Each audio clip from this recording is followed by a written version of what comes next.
Hey, I'm Rob Patz, and welcome to the Rob Patz Project. On today's edition, Todd Tilghman, no stranger to television. In fact, hey, you're season 18 Yeah, winner of The Voice. We're going to be that's talking right. to him in a second. But hey, I want to tell you guys, thank you so much for supporting the great folks at My Pillow. You know what? Slippers, well, they were the number one Christmas item this past Christmas. And right now, Mike has a great deal, $90 off his slippers. Just go to mypillow.com. Use the promo code ATV. And hey, it's a great way to, if you didn't get them for Christmas, to get them for yourself. Okay. Hey, Todd, it's good to see you, man. Thank you. And glad to have you on. Well, hey, it's neat.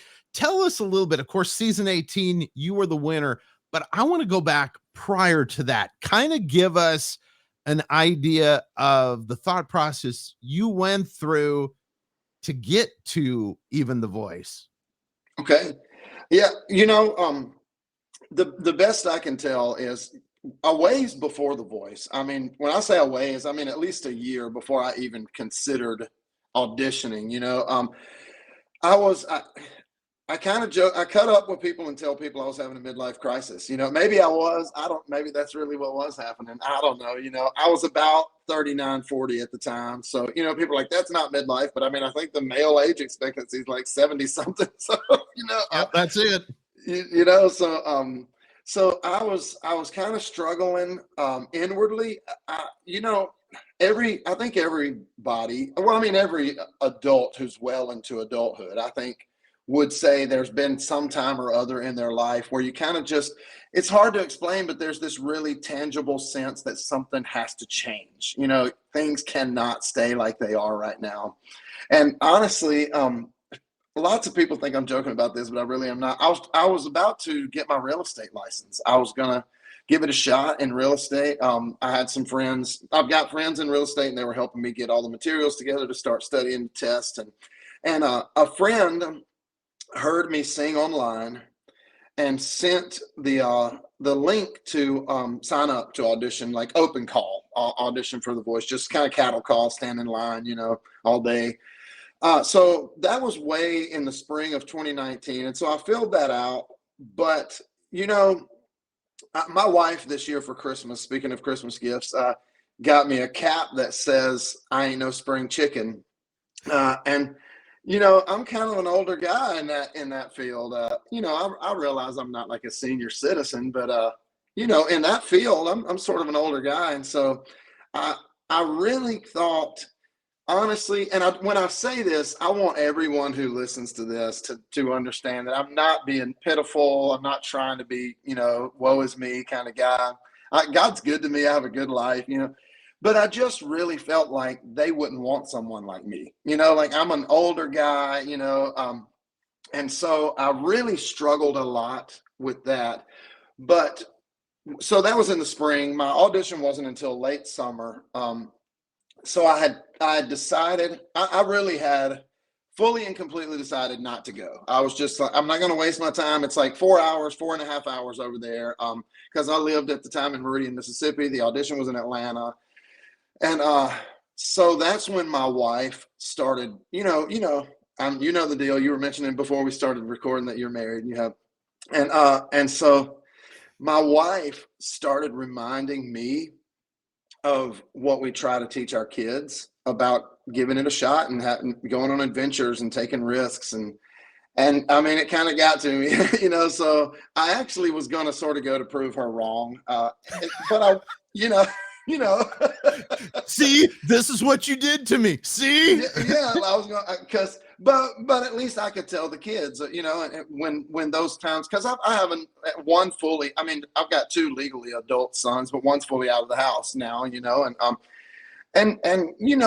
to show them that sometimes it works and sometimes it doesn't, but at least you put yourself out there.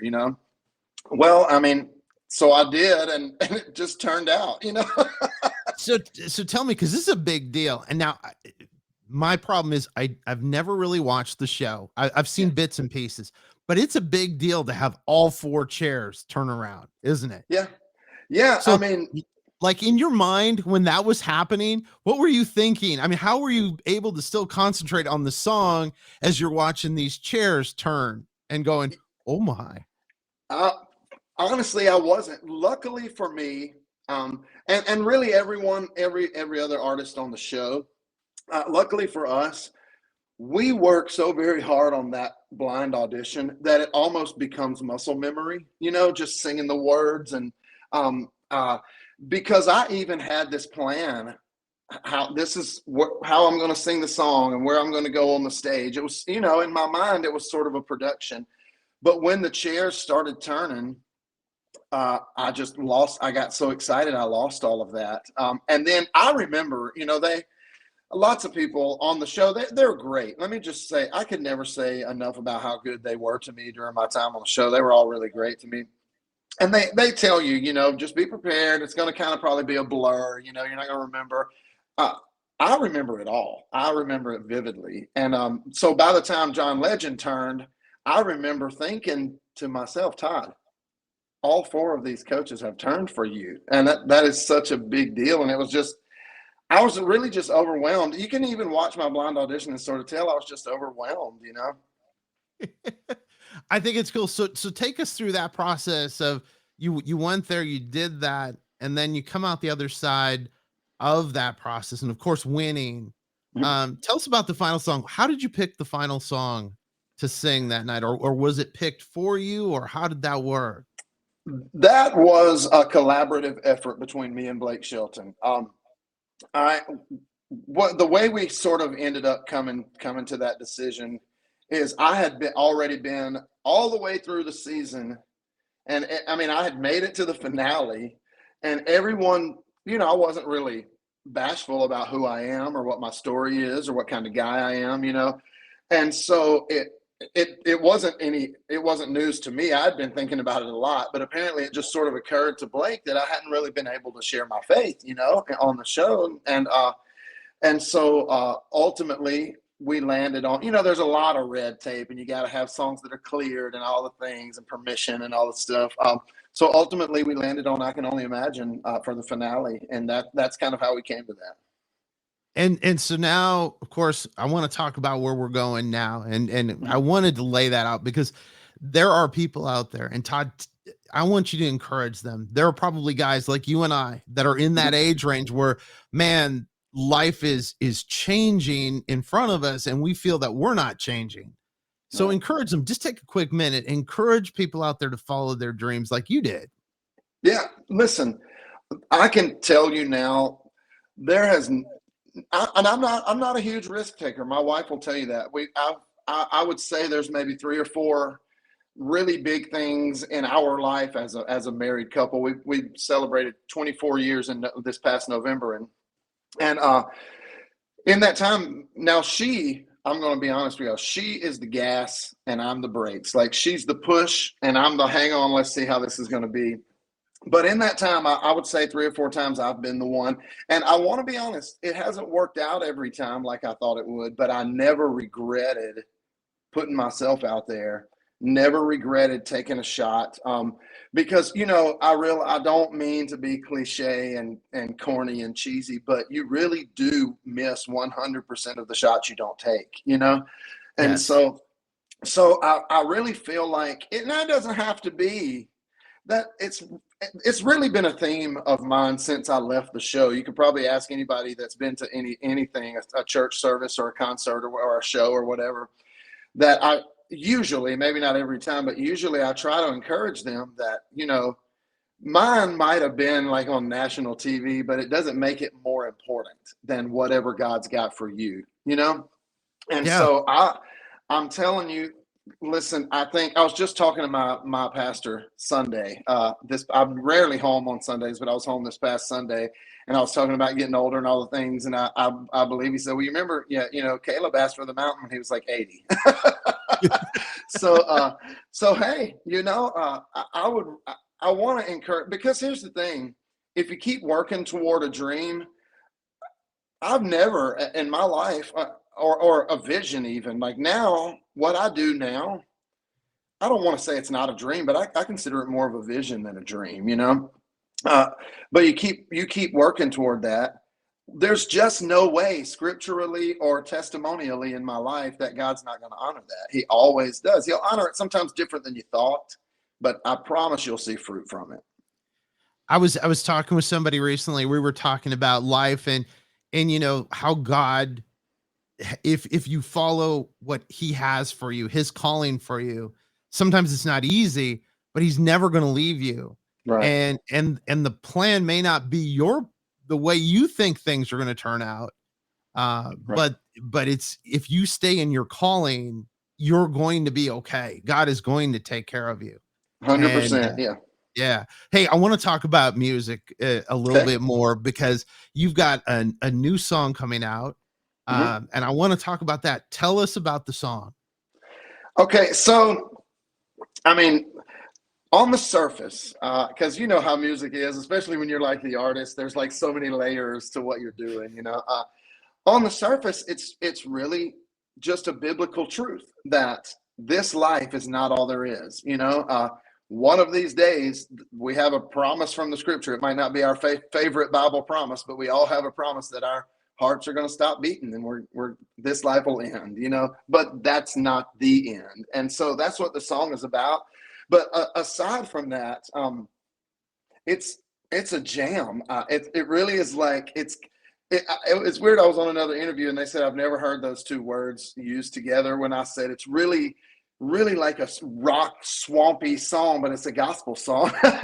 It's kind of That's got a cool. So it's got kind of that gritty feel. yeah. Yet see, you kind of that band that you'd see maybe at an outdoor event kind of feel. Yeah, yeah. Yeah. And by the way, it's called "Dig My Grave." I forgot to even give you the title of the song. It's called That's "Dig My Grave," but yeah, it's just kind of got that, and it's kind of really gritty and it's a jam and it's a really kind of get on your feet, have a good time. We intentionally got some really gifted, talented soul singers to do the BGVs and it's just man, I'm really super excited about it. so tell us a little bit about like your influences. Who influenced you as a singer? Yeah, I've had this question a million times. That is the hardest question for me because it was so many people. Like I grew up in the church, and so when I was a kid, you know, I really didn't know a lot of. I mean, a child like elementary age. I didn't know a lot except for hymns and the Southern gospel songs, and so I knew a lot of that, all those hymns and all those church songs. I remember being a little boy and just weeping when I heard Sandy Patty say, "The sky shall unfold," and I would just Yes. weep, and listen to that song. But then through the years, I love a lot of CCM stuff. I love a lot of Southern rock, like classic rock and Southern rock. I like soul music. I love gospel, like Mahalia Jackson. I just put her on in the truck when I'm driving and listen to Balm of Gilead or something. I love that kind of stuff. And then my first love, really, as far as singing music, really my first love is worship. I Mhm. love worship music, and so a lot of that, like Michael W. Smith kind of stuff back when I was growing up, and then Passion, kind of that kind of thing kind of came along when I was little. When I would say inching into preteen years, it was like Vineyard and stuff like that, and but Yes, vineyard yeah, worship and a lot of the they had that stuff like out of Houston and stuff. yeah, It was kind of little gritty. It was, I like to call it gritty worship. It yeah, had yeah. kind of it had a feel to it, and it was just it I think because for us as Christians, of course I grew up as a pastor's kid, and and of course I grew up in a very musical home. Both my mom and dad were professional musicians. Yeah. So I grew up around like all kinds of music. So when people ask me that question, I just immediately freak out because I start mentioning like Tony Bennett and people Right. like Yeah. that. And they're like, what? And you're like, that Yeah. they didn't expect that answer out of you. Or you come up with something, some old jazz. Cause I love Mhm. jazz. I still love Yeah. jazz. And like my wife will tell you, like if I'm in my office, you'll probably hear a station on like a cool jazz or something like that. Yeah, I And like jazz. Smooth yeah, jazz is just such a chill sound, you know. oh, it is. It's cool. So I want to ask a little bit more about the song. Like, who wrote the song? All right, so the song, really the idea, a friend of mine, he actually is an artist, a Southern gospel artist in a band called Southbound, group called Southbound.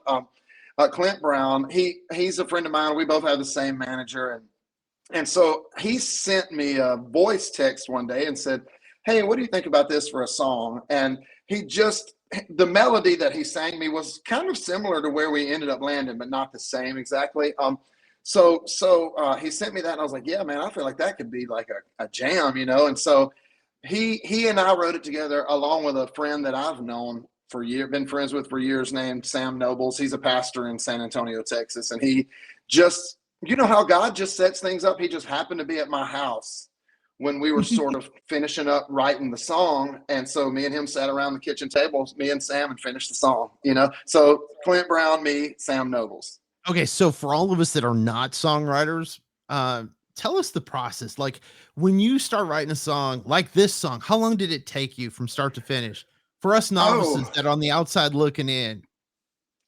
man, if you go from concept, I mean, if you were to go from concept to printing the master, oh man, that's months. That was months of time, you know, maybe 6 months. I don't know, you know, several months.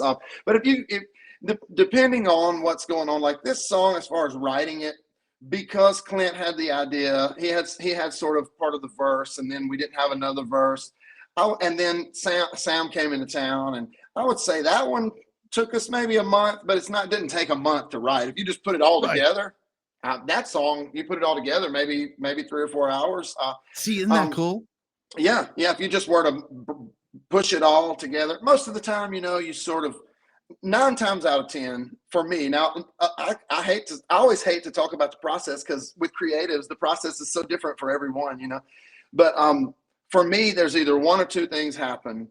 The most common is you schedule a write with some people that you like to write with, and you get together and you sit around the room for about a half hour and you say, "What ideas do y'all have?" And we pop out ideas and we say why, and then we land on an idea and we sort of land on a direction. And but every now and then, as a matter of fact, I just did this yesterday or the day before yesterday. Believe it or not, I know I'm fixing to release a song called "Dig My Grave," and so it's wild to say this, but I saw an epitaph on a tombstone and it was really moving to me. And so I sent a message to a songwriter friend of mine. I said, "We need to write this. We need to write this song." So every now and then you'll already go in the room with an idea, you know, and you just sort of chase that. And sometimes you walk out and you're like, but a lot of times you walk in, and you're like, "Man, I really, really love that." I wrote a song not too long ago called "Her Mother's Daughter," and it's basically, the whole song is a song about, the lyric is, "Sounds like her mother's daughter, sounds like my daddy's son," which is a song about how we catch ourselves teaching the lessons to our kids that our parents taught us, you know. And when we finished writing that, I was like, that's what this song, in my mind, I'm like, that's what this song's supposed to be, you know. So do you get like ideas when you're like just walking around? Like if you're ever at 100%. like the store, do you just like Hmm. do you grab your phone and start Yeah, like I do. As a matter of fact, I would love to say that my pride is completely in check, but it's not, because if I'm like at Walmart or Publix or something, it's happened before in public, and what I'll do is I'll just bring my voice memo real close to my mouth and I'll just sing a couple of lines, you know, that I was thinking. My phone is always charging right beside my bed at night. I've woken up more than once at 2 or 3 a.m. and I was like, get on my phone and type the lyric that I was thinking, or the title or whatever. do you ever wonder why God does that? I get ideas at like 3 o'clock in the morning. Do you ever wonder why God is like, okay, now's the Yeah, time for me to talk to you? And I'm like, it's well, got I to was be a sleeping thing. here. I don't know if it's an obedience thing or what, because I'm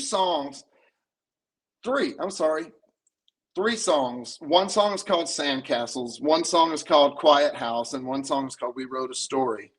All three of those songs, I woke up in the middle of the night, and instead of just typing, I literally got out of my bed. I'm not a great musician, but I do have a little keyboard that I can bang the chords out, you know. Got out of my bed, went across the hall, and wrote the song in the middle of the night, you know. I don't know if like I said, I don't know if he's just wants sin if we'll be obedient. I don't know. It could very well be, or it's like our mind declutters and God Yeah. can then go, hey, I'm over Yeah. here. You That's know, right. Yeah. You're not focused on anything else. Right. Yeah. no, that's it. So, hey, I want to talk just before we go. I want to Okay. talk a little bit more about the song. Now, the song, now it's gonna. There's the whole album. Tell us about the album. Well, the album itself is still in the works. The We're singles still we're come, still making the parts. In other yeah, words, deciding how it's going to be. Because one of the things that I love about my musical journey, but also I hate about my musical journey is my spectrum is so broad, and so it's hard to put a cohesive project together and feel great about it. And so, but the song itself, I feel bad telling you this. I have a team that helps me, and they're way smarter than I am. I'm pretty sure the song is already at radio. We're it working is. right. We're working on this ourselves. I don't have a record label. I don't have. It's just me and my team. We're fighting it out, and so it's already at radio. The single comes out like streaming the 27th of January this month. That is so cool. And what? Let's say there's somebody out there that is looking as singing as a career. Give them three pieces of advice. I want Todd's three pieces of advice for somebody that maybe is a young worship leader, maybe is a young singer, maybe they're like we talked about Southern gospel, could be in Southern gospel, could be any. Right. Give them three pieces of advice. Okay, so my three pieces of advice, it changes if you want to do it professionally. So if I'm speaking to somebody who wants to sing professionally as Yeah. a career, my number one piece of advice would be authentic and stay authentic. Be who you are and don't change who you are. My number two piece of advice, though, even though it might not trail number one great, you do have to learn to play ball a little. Be who you are, but you got to play ball. If you're going to do it as a career. But then number three, please, and this should have been number one. I don't know. Please do it for the love of it, because it is not. There's no yellow brick road. Even that's the number one. If people have asked me this, and I don't shy away from it at all. The number one thing that works against someone like me, because I won The Voice, when people see you win that show, they think they just roll out the red carpet and that's that in your career. Man, it's not. There's no red carpet. You better do it for the love of it and because you're passionate about it. Because it's hard work. It's not glamorous, and so just do it because you love it. Well, I think that's in anything. So we could kind of take all three of those things that you just talked about, not just for singers, but for anybody in life. Yeah, If you're not right. doing something that you love, it just, you're not going to enjoy your life and you're going to Right. dread every day. Yeah. What I will say though, one of the most, and no offense to anybody who's passed along this advice, but when somebody told me if you do what you love, you never work a day in your life, and I call bull on that, man. I'm doing what I love, but it is so hard. It's hard work, man.